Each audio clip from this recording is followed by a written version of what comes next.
nitong si Orly Gutesa. Nang dumating daw sa resto si Senator Ayun yung dalawa, oh. Ano?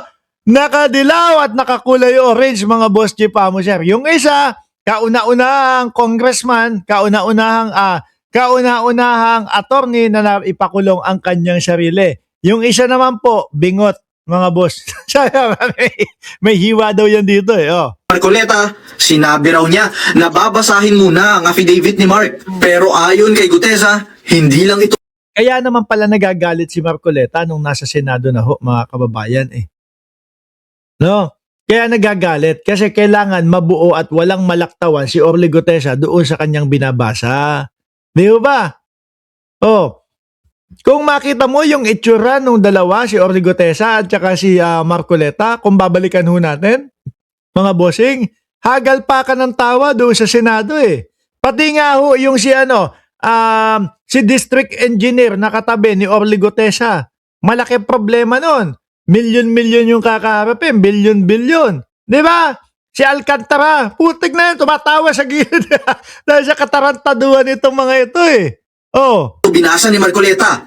Siya mismo raw ang nag-ayos ng ilang bahagi ng affidavit. Simula kaya na Senator Marcoleta ang basahin ang ginawa ni Mark na affidavit base sa sinabi ni former Congressman Mike. Tingnan mo ito, wala nang binabasa. Kapag kakatotohanan, mga boss si Pamuser, ang sinasabi, kahit wala kang basahin yan, kasi nakatatak sa utak mo yan, nakatatak sa ulo mo yan eh. Di ba? Hindi maaalis sa ulo mo yan eh. Nandiyan talaga iyan. Pero kapag kakasinungalingan, ay nako, kahit na basahin mo pa ng 5 beses yan, mahahalata at mahalata na kasinungalingan yung sinasabi. Nakita niyo yung mukha ni Orly Gutesa dati? Kailangan talaga word by word niyang basahin yung nandoon. Di ba? Nasabi niya, pare, ayusin ko ang Tagalog. Doon mismo sa harap ko, inaayos ni Senator Marcoleta ang affidavit na yun. Sabi ni former Congressman Mike. Sabi ni Abing Sulit, memorize nga ni Marcoleta ang outline kasi siya ang gumawa. O, kita nyo? Yun din ho yung napansin natin nung mga araw na iyon. Mas kabisado at mas alam na alam ni Marcoleta kaysa kay Gutesa. Defensor, si Mark kasi di marunong magtagalog. Ayon pa kay Gutesa, narinig niyang sinabi ni Defensor na ang kanyang gawa-gawang affidavit ang missing link para maiugnay si Romualdez sa delivery ng mali-malitang pera. Nak ng putek ha, missing link pa talaga ha. Ito na yung missing link na hinahanap natin kasi puro sila Saltico at ikaw lang ang makapagbabanggit kay former Speaker Martin na di-deliver ng pera. Sa salaysay pa ni Gutesa, ayaw daw niyang sumunod dahil alam niyang hindi totoo ang ilang detalye. Ako po, ayan, nakita ninyo. Mahilig talaga si Defensor. Alam nyo, maigi na din na nandyan sa kulungan yan, dalawa na iyan eh. Si Rodante Marcoleta at itong si Defensor. Simulat sa pool pa lang naman, alam na natin yung mga ano nila eh. Yung mga trip nila sa buhay eh. Alam na natin kung ano talaga ang pakay nila. Sabi ni Delia Rosario, oy, buhay ka pa pala. Juby Arguelas. Ikaw naman. Parang gusto mo tsuguhin na si Juby Arguelas. Pero napilitan daw siya dahil takot at dahil sa pangakong cash at educational scholarship para sa kanyang mga anak. Ang sabi pa raw ni Defensor kay Marcoleta, Pare, 150 million lang, masaya na tayo. kinabukasan May perang pinag-uusapan. 150 million lang. September 25, naging surprise Para saan? Hindi. Pakipaliwanag ko sa akin, mga bossing, dyan sa comment section. Para saan sa tingin ninyo yung 150 million na sinasabi nitong si Defensor na pare 150 million lang masaya na tayo? No? Ako ang isa sa iniisip ko, parang huhut-hutan si Martin Romualdez ng 150 million para hindi ilabas yung ganyan? Or bayad ni Marcoleta dito kay Orly Gutesa at kay Defensor? No, hinahanap ko lang ho mga kababayan kung para saan yung 150. Kasi ayan yung extortion. I-extort talaga si Martin Romualdez ng 150 million. Tama ba? Sabi ni John Capacete, Boss Mark, kaya pilit nilang pinapabagsak si PBBM Kasi nabubuking ang kalokohan na ginawa nila sa mga flood control. Kay Digong wala no? Si Digong sabi, alam natin yung mga kalokohan at mga korupsyon sa DPWH. Tapos ano ginawa? Wala na. Regular na araw ulit kinabukasan. Kay Pangulong Bongbong Marcos, mga boss chief amo sir, nung nalaman na, naamoy na, ayun, tuloy-tuloy. Mga kababayan, mga boss chief amo sir. Sabi ni Hello KTG, even yung sa Peanut Gallery, kasama dyan sa play. Di malapit ding makulong yung mga iyon. No. Naku, malapit ding makulong yung mga naku po, maganda iyan. No? Yun, may video pa talaga. May pakikipag-usap pa talaga kaya ang hirap idepensa nung kampo nila di ba? Bayad. No? Pagsisinungaling, yun kasi hesitant siya, tumestigo nung una. Sabi ni Ariel Salinga, ramdam at nakita nyo din ho iyon, mga kababayan, di ba? Talagang, tiruin mo, pagbabasa na lang, hirap na hirap pa. Kung ikaw talagang nangyari sa buhay mo iyon, tuloy-tuloy mo lang, baka ganun ka lang, kunyari, makikita mo, number 27, tapos makikita mo yung unang mga 4 o 5 mga words na, alam ko na to. Hindi mo na babasahin yan. Ikukwento mo na lang.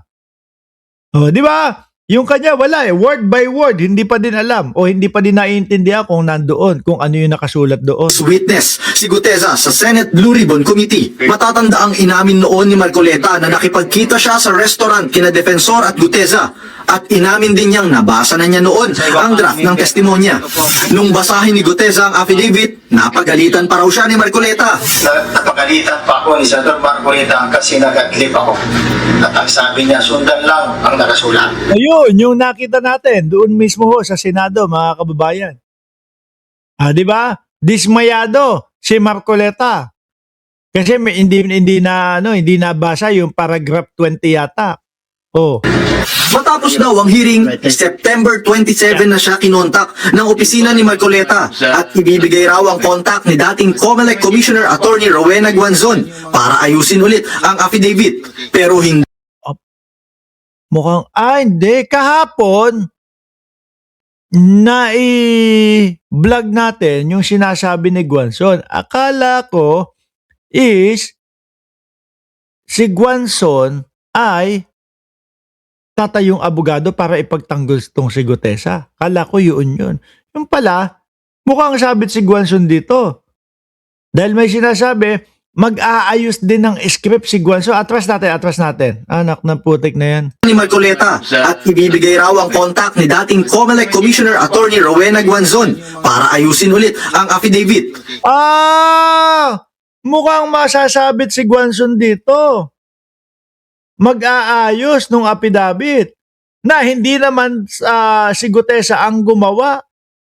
Kung hindi, sila sila Defensor, etong si Marcoleta, tapos aayusin ni Guanzon. Maganda ito kasama na sa exciting part ito Pero hindi raw pumayag si Guteza. Matatandaan noong araw na yan, ginisa ng Senado ang affidavit ni Guteza dahil sa notaryo nito. Hindi malinaw sa ngayon kung nasaan si Guteza, pero ang bagong affidavit ay galing kay Attorney Melvin Calima. Yun nga sabi ni Rosewin, kaya pala pumuputak si Guanzon, kaya pala, no? Akala ko naman, nakikisali lang para yung kanyang pangalan ay magningning para doon sa 2028 election. Naituro pala siya dito, nakasama sa mag-aayos o aayusin yung magulong script nila na ipinakita o binasa doon sa Senado. Maganda to Mukhang sabit di si Guanzon dito Na siyang nagnotaryo.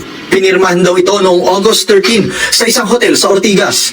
Wala pang bagong pahayag si Senator Marcoleta at Defensor na parehong nakakulong sa kasong plunder. Pero ang sabi ng abogado ni Defensor na si Attorney Ferdinand Topacio, si Topacio. Sandali, bigla. Nadagdagan pala, Sir Chris Angel, nadagdagan pala mga kababayan. No? Yung mga kliyente ni Topacio na nakakulong. So, kasama na si Defensor sa nakakulong doon sa kliyente ni Topacio. Baklase, Alice Guo, kulong. Dennis, ano pangalan no? Apelido?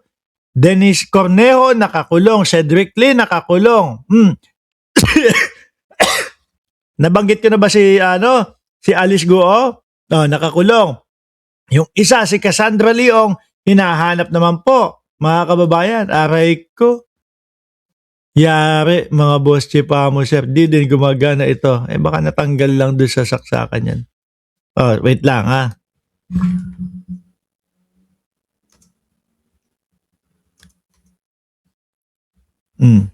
Ayan, game. Tuloy natin. Ibang klase yung mga pinagtatanggol nito Pasyo, mga nakakulong, Nothing new. It does not come as a surprise. At magre-recant yung mga yan. This is part of the harassment and intimidation Kaya, yan yung sinasabi. Harassment na naman, mga kababayan. At intimidation daw po doon kay Orly Gutesa. pattern under the press. Kami naman din, hindi naman din kami na-surprise, no? Hindi kami nagulat kung mag-recant yung mga yan. Dahil sa simulat sa pool pa lang, alam namin, kasinungalingan na yung mga pinagsasabi at halata ng mamamayang Pilipino na mga nagsisinungaling lang yung mga yan. Administration. Samantala, inalmahan naman ni Atty. Guanzon ang pagdawit sa kanya. Yari ka. Nako po, Diyos ko. Biruin mo, ha? Gusto mo pa naman tumakbo sa 2028 election. Tapos ito, mukhang masasama ka sa mga kakasuhan yan. Tingin ko, masasama yan, mga kababayan. Bakit? Baka pag nakita natin at nilaliman pa yung investigasyon dyan, mga bossing, baka lumabas na kasama sa sa bumuo nung gagawin nila na tanim witness. Sabi ni Ariel Salinga, yun talaga target nito Pasyo, no? Ipakulong yung mga kliyente niya. Hindi. Alam niyo mga kababayan, syempre ang mga ang mga abogado, sa umpisa pa lang ramdam at alam na nila kung mananalo at kung nagsasabi ng totoo yung kanilang kliyente. Alam na nila na posibleng malaki ang tsansa na matalo, no? Pinipili nila yan. Yung mga abogado, ayoko, hindi ko tatanggapin yan kasi malaki ang tsansang matalo, ganito, ganyan. Yung Queto Pasio, parang mas pabor pa sa kanya yung mga yung mga matatalo, no? Baka mas malaki ang bayad kapag ganon. Siyempre, binabayaran nun ng mga kliyente. Yung mga abogado, di ba? Attorney, tanggapin mo na to. Please na. Sige na. Ganyan. No, ayaw tanggapin. Ni Attorney Lorna Kapunan, ayaw tanggapin. Naalala niyo po yung kay Atong Ang?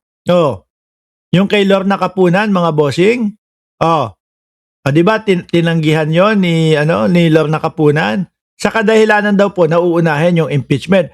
Sabi ni Jerome Broso, yung katropa mo si Sangkay Janjan, paniwalang-paniwala sa mga gawa-gawa na video ng mga DDS na usapan ni Gutesa at ni MR ni Mrs. daw nito. Wala naman mukha ipinakita. Si Sangkay.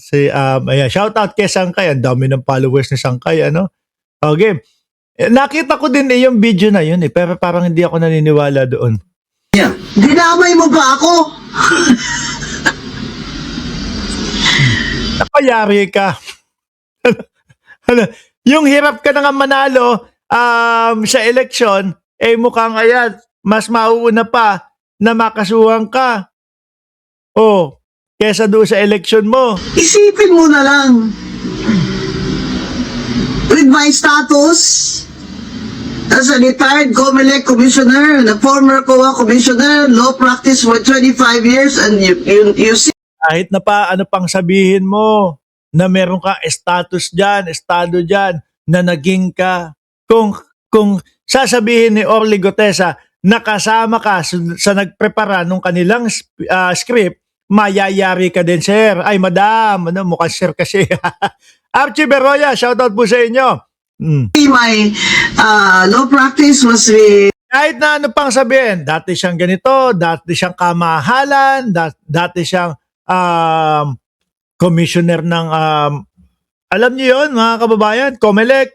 Wala yan. Basta pag sinabi ni Orly Gutesa na kasama ka doon sa nag-ayos, nagprepara nung kanilang script, iimbestigahan ka pa din, Rowena Guason. really focused on women's Sabi ni Michael Torres na naghahanap ng 2K na libreng kuryente, nakulong na yung si Idol Marcoleta. Wala pa ding 2,000 libreng kuryente. Lalo nang wala na yan. No? Ang nagsusulong naman talaga dyan, kahit hindi nila ipinangako, ay si Congressman Martin Romualdez at saka si Sandro Marcos. Sila po ang kumikilos dyan. No? So yung kay Marcoleta, ako naniniwala ako, ginamit lang po yun para sa eleksyon eh. Kapag ka ikaw ay nangungulelat sa eleksyon, lahat sasabihin mo para manalo lang. Kapag ka nanalo na, bahala kayo dyan. Pinangakuan na nga kayo. Gusto nyo pa, tuparin pa. O, di ba? rights. Di maniniwala ba sa Igutesa na mag-abogado ako para sa'yo? Nagbabalita mula sa frontline. Iyan Ari ka, nako, iyak ka. Mas madami pa ho yata tayong maririnig sa mga susunod na araw dito kay Rowena Guason.